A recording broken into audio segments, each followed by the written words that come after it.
Peradaban besar tidak dibunuh, mereka mencabut nyawanya sendiri, adalah kesimpulan dari sejarawan Arnold Toynbee dalam bukunya A Study of History. Buku yang menjelaskan tentang jatuh bangunnya 28 peradaban yang berbeda. Peradaban kerap kali bersalah dalam kemundurannya sendiri, namun penghancuran peradaban biasanya didorong oleh faktor-faktor lain. Keruntuhan peradaban, juga dikenal sebagai keruntuhan masyarakat, adalah jatuhnya tatanan atau peradaban suatu masyarakat yang ditandai dengan hilangnya identitas budaya, hilangnya populasi, dan kompleksitas sosial ekonomi secara cepat dan permanen. Layanan publik hancur dan kekacauan terjadi ketika pemerintahan kehilangan kendali atas monopoli kekerasan.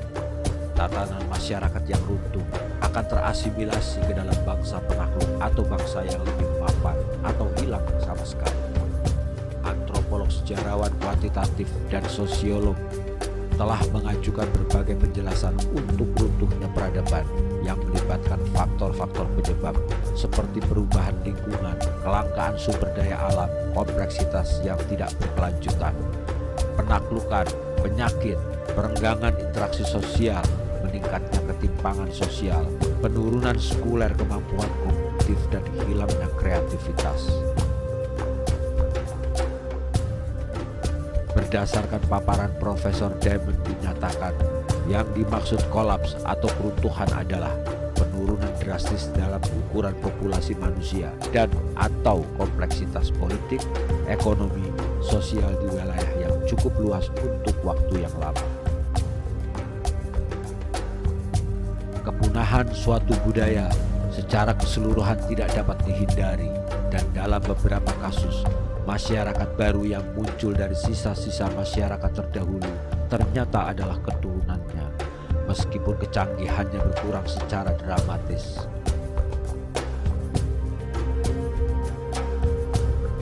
Sekarang kita mungkin lebih maju secara teknologi, tapi itu bukan alasan untuk percaya bahwa kita kebal dari ancaman yang melemahkan leluhur kita.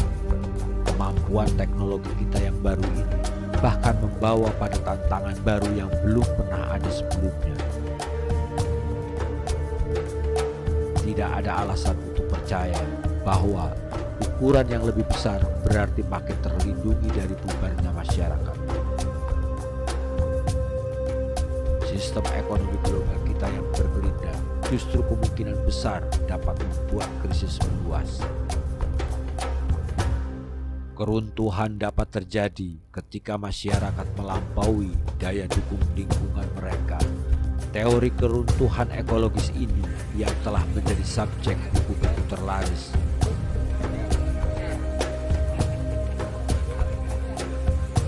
Deforestasi berlebihan, polusi air, polusi udara, degradasi tanah, dan hilangnya keanekaragaman hayati sebagai penyebab yang munculnya.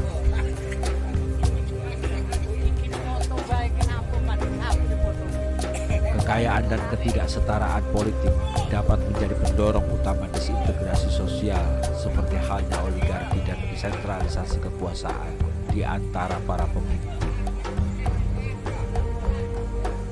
Ini tidak hanya menyebabkan tekanan sosial, tetapi juga menghambat kemampuan masyarakat untuk merespons masalah ekologi, sosial, dan ekonomi. Ketika populasi meningkat, pasokan tenaga kerja melampaui permintaan, pekerja menjadi murah, dan masyarakat menjadi sangat berat sebelah. Ketidaksetaraan ini merusak solidaritas kolektif, disusul turbulensi politik. Ahli kehancuran dan sejarawan Joseph Taiter berpendapat bahwa masyarakat pada akhirnya akan runtuh di bawah beban akumulasi kompleksitas dan birokrasinya sendiri. Masyarakat adalah pemecahan masalah kolektif yang tumbuh dalam kerumitan untuk mengatasi masalah-masalah baru. Namun, keuntungan dari kompleksitas ini pada akhirnya akan mencapai titik kepuasan yang menurun. Setelah titik ini, mau tidak mau, keruntuhan akan terjadi. Kebanyakan daerah agraris akan lebih cepat berakhir. orang semakin terpisah dan terputus dari produksi makanan dan barang-barang pokok, dan iklim yang berubah dapat merusak kemampuan kita untuk kembali ke praktik pertanian yang sederhana.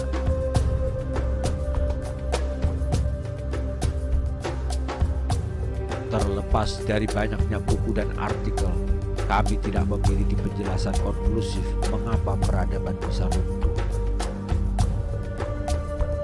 Yang kami tahu adalah faktor-faktor di atas semuanya dapat berkontribusi. Keruntuhan peradaban adalah fenomena titik kritis ketika tekanan bertambah dan melebihi kapasitas masyarakat untuk bertahan. Yang mempercepat kehancuran yang kita buat sendiri tidak akan datang dari tetangga yang kejam, tetapi dari kekuatan teknologi kita sendiri. Keruntuhan dalam kasus kita bisa berarti jebakan kemajuan. Runtuhnya peradaban kita tidak bisa dihindari. Sejarah menunjukkan kemungkinan, tetapi kita punya keuntungan yang unik karena kita bisa belajar dari puing-puing masyarakat yang lalu. Kita tahu apa yang perlu dilakukan.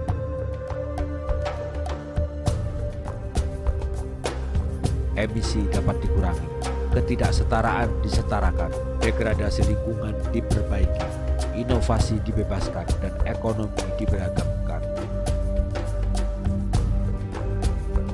Usulan kebijakannya sudah tersedia, hanya kemauan politiklah yang kurang. Kita juga bisa berinvestasi untuk pemulihan. Ada banyak ide yang bisa dikembangkan dengan baik untuk meningkatkan kemampuan sistem makanan dan pengetahuan untuk pemulihan. Kita hanya akan melaju menuju keruntuhan jika kita maju secara membabi buta. Kita akan dikutuk jika kita tidak mau mendengarkan masa lalu. Ketahanan sosial mungkin dapat menunda atau mencegah dari kehancuran.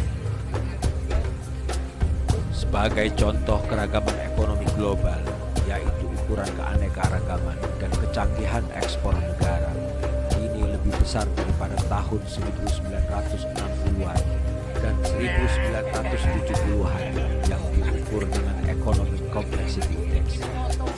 Negara-negara secara rata-rata tidak lagi bergantung pada jenis ekspor tunggal seperti dulu.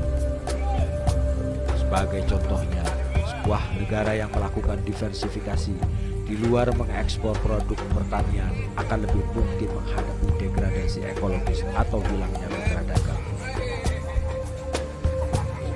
Economic Complexity Index atau ECI juga mengukur intensitas pengetahuan ekspor. Populasi yang lebih terampil mungkin memiliki kapasitas yang lebih besar untuk merespon krisis yang akan muncul. Demikian pula inovasi yang diukur dengan aplikasi paten per kapita juga meningkat. Secara teori, sebuah peradaban bisa jadi kurang rentan terhadap kehancuran jika teknologi baru dapat mengurangi tekanan seperti perubahan iklim. Tapi kehancuran pun dapat terjadi tanpa bencana hebat seperti yang ditulis Reckonower di BBC Future pada tahun 2017. Dalam beberapa kasus, peradaban menghilang begitu saja, menjadi bagian dari sejarah tanpa letusan tetapi keluhan.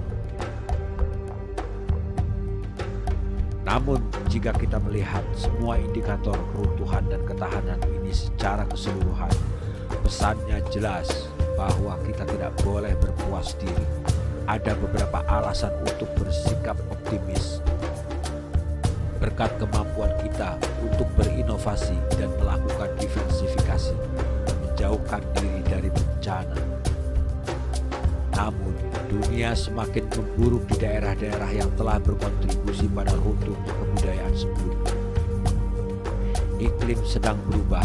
Kesenjangan antara si kaya dan si miskin lebar. Dunia menjadi semakin kompleks dan tuntutan kita terhadap lingkungan melampaui kemampuan daya dukung planet. Bukan itu saja yang mengkhawatirkan.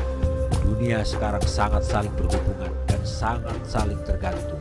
Dulu, Keruntuhan terbatas pada daerah, hanya kemunduran sementara, dan orang seringkali dengan mudah kembali ke gaya hidup agraris atau berburu meramu.